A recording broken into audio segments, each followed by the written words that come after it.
Dumb phones have been a very debated topic as of late, especially as social media and modern smartphones continue to consume more and more of our time. The idea of a dumb phone is to purposely restrict and limit access to apps and social media, making it nearly impossible to get distracted when you're out and about, and essentially spend as little time as possible using your phone. A lot of dumb phones exist today that you could just go to the store and buy, and it would just simply only allow you to text or call your loved ones or friends. It wouldn't come with any extra bloatware or any access to adding other apps. Ironically though, this is actually where the biggest problem with dumb phones is. We've become so integrated with smartphones nowadays that it's almost impossible to live your day-to-day life without requiring the use of a smartphone, and more particularly the apps on the smartphone. Things like QR codes, maps and navigation, your banking information when you're out, smart home and security apps, school apps. There's so many things that we now rely on and need to have a functioning smartphone for. And so this is where the unfortunate dichotomy kind of exists between the dumb phone user and the smartphone user. You've got people on one hand that are a little bit more present and might not be as distracted and are therefore saving more time. And then you've got people who are more connected and have more convenience with things and could be saving time in that way. So it's just this weird paradox between the two. At first, it looks like there's no resolution between these two problems. You have to pick a side. However, I recently discovered a device that is trying to bridge the gap, and it just so happens to be this Korean flip phone.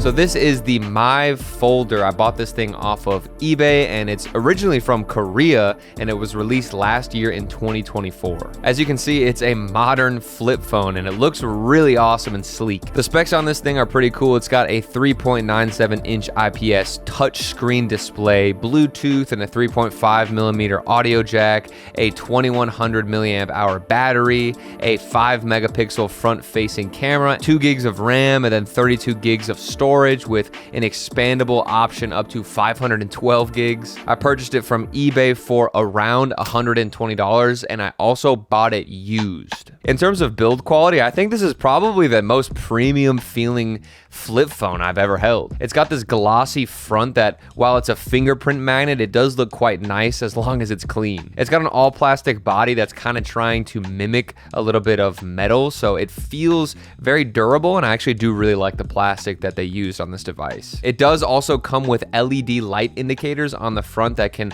notify you of things like its charging percentage, the calls, messages, other notifications that you can program to that front light. It's got solid volume buttons on the left-hand side, but then you flip it around and you get this action, like emergency type of button. I thought this was a programmable button, but I only found 2 options for it, and one was to just have it be an emergency call. So if you hold it down, it will emergency call somebody, or you could tap it to activate some type of Google Assistant. It's actually pretty compact whenever it's closed, and it does feel very sturdy and dense in your hand.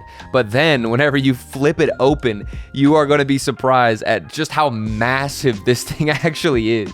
I don't think the camera does it justice, but dude, this thing is like huge whenever you open it up.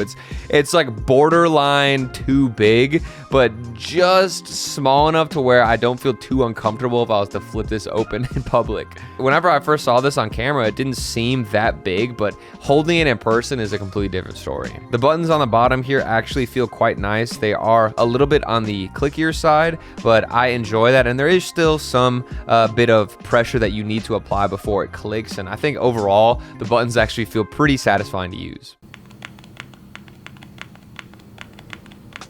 You've got a lot of convenient buttons here. You've got a quick camera button, a programmable favorite button that will open up any app that you choose to. You've got a contacts button or a phone button in the top left. And then following below that is your texting shortcut button. And then on the top, you've got a back button, a home button, and then an apps task manager button as well. It's pretty straightforward, and I actually really appreciate how many shortcut buttons they have added here. And obviously that contributes to its massive size. The hinge is really nice on this. Whenever you open it up, it feels sturdy sturdy and reliable and not like something that will break with a lot of use. I think everybody loves flip phones because of the fact that you can just shut it closed to end a call or to stop whatever you're doing. And the fact that this one also sounds so good and so thick with like 3 capital C's, it just makes the device even better. I mean, just listen to this.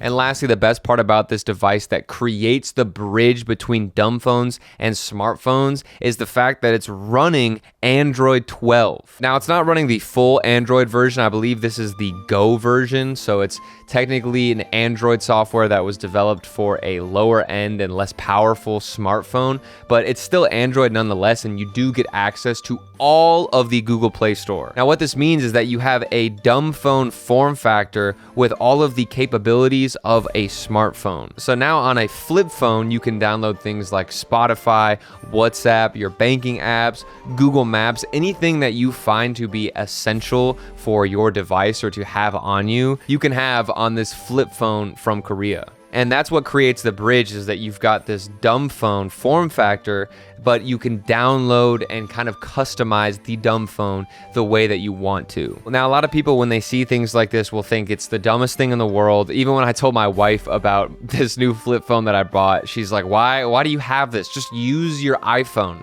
And I think a lot of people would probably fall into that category, and that's their instant reaction when they see a device like this. Some people think that the ability to download apps is just already making it not a dumb phone, and therefore it's going to be just as distracting as your iPhone, but I completely disagree. The whole purpose of this is to try and give you the best of both worlds, because since it's in a flip phone form factor, it's inherently going to be much less distracting for you. Now, obviously, it's a nice screen and you can download things like TikTok or, other distracting apps that you would have had on your iPhone, but since it's in this weird flip phone form factor, you are not going to be using it nearly as much as your iPhone, and I can guarantee, at least from me and my perspective, it's not as distracting to use and as, I guess, addictive as a regular smartphone. I just think it's so fire that this thing can do all of what I need it to do while still retaining the dumb phone form factor. So I get all of my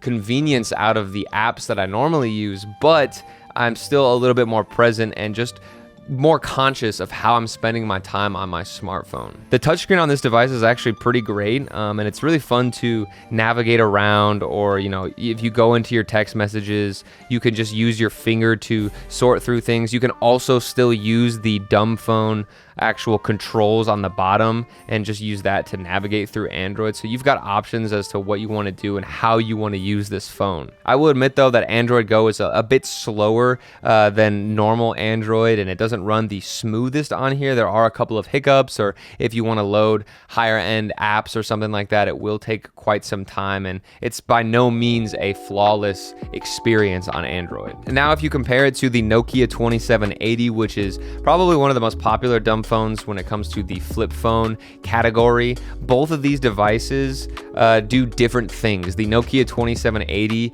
does not have any access to any Google Play Store, and it runs iOS, which I mentioned in another video is absolutely terrible. iOS is like the worst thing I've ever seen, bro. It is so bad, and I can't believe that they managed to make something so abysmal. You literally get ads on the apps in the iOS. So if I open up a notes or to-do list app on iOS on the Nokia, I'm gonna get hit with this weird ad just to get into my stuff. It's a horrible experience. The build quality is also way worse than the 2780, but this is to be kind of expected. I think that these are two different types of dumb phones. You've got one that's trying to just eliminate all forms of distraction. Meanwhile, the other is trying to, like I said, bridge the gap between the two. So yes, they are different types of dumb phones, but I think it's an interesting comparison nonetheless. The Nokia will give you a lot of limitations, which might be good for you depending on, your needs for a smartphone, but the Mive Folder will allow you to hopefully retain some of those good habits of not being on your phone as much, while also giving you access to the things that you want. I've enjoyed my experience messing with this phone and kind of downloading things and seeing what does actually run, and I'm not gonna lie, playing Google Play Store apps or any games on this thing feels so weird, because you're holding the device by only the touchscreen section. This is the dumbest thing I've ever done before, dude. It's so awkward, but it's very unique and something that I think creates, you know, a fun conversation. And if you want to read the news or you still want some access to some social media, at least the option is there if you have the self-control. Personally, as somebody who has owned the Nokia, I have always wanted a phone that is like the Mive Folder, because when I do carry a dumb phone on me, I am a little bit annoyed at the inconvenience of it, which I guess is the point. I don't know. I'm still in this weird area where I'm trying to figure out and find a device or routine that works for me. You know, if I want to look up something or try and use GPS or navigation on the Nokia, it's dang near impossible. But with this Mive Folder, it's actually doable. It's not the best experience, but I can still access the things that I need to access while also retaining the flip phone and the dumb phone form. There are other devices that do similar things to this in the flip phone form factor, but those are a lot older. There's the Samsung Folder 2, but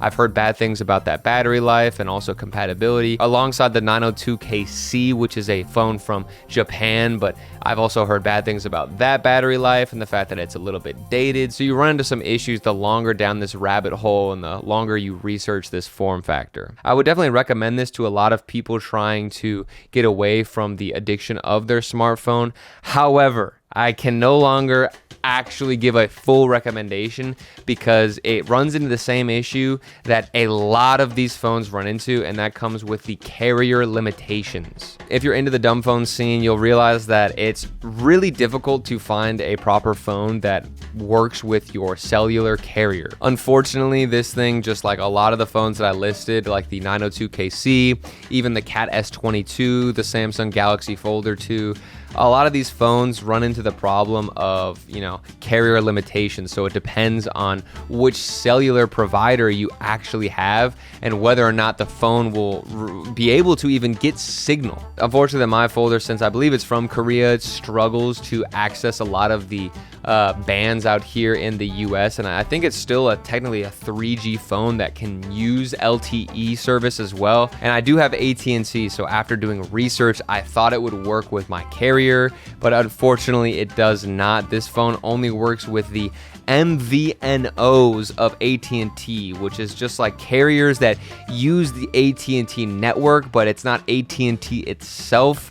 I don't even know. It gets really confusing the more that you go down the list with dumb phones, and it really sucks. Finding a compatible phone for you that fits your needs with social media and technology use is actually a very difficult thing. So as much as I love this device, I don't think it's gonna work for most people out there because you don't have the proper, you know, US cellular carrier to actually have this thing work, unless you're international. I think internationally this does work pretty well, and if that's the case for you, I'm extremely jealous. I know that these phones aren't for everybody. If it's not for you, please let me know why you think this is stupid. I'm sure a lot of you just, you know, can't get behind the idea of a dumb phone because maybe you're not as addicted to smartphones and the apps like the rest of us are, but for me, I really think this type of device or this type of phone is awesome. But yeah, that's about it. I really felt like yapping about this device for the entire video. I am very sad it doesn't work with my carrier, but it might work with yours. So that's a decision that you got to make, and you know, maybe you need to get off that smartphone a little bit more. But I appreciate you for watching. Thanks so much for being here, and I'll see you guys in the next video. See ya.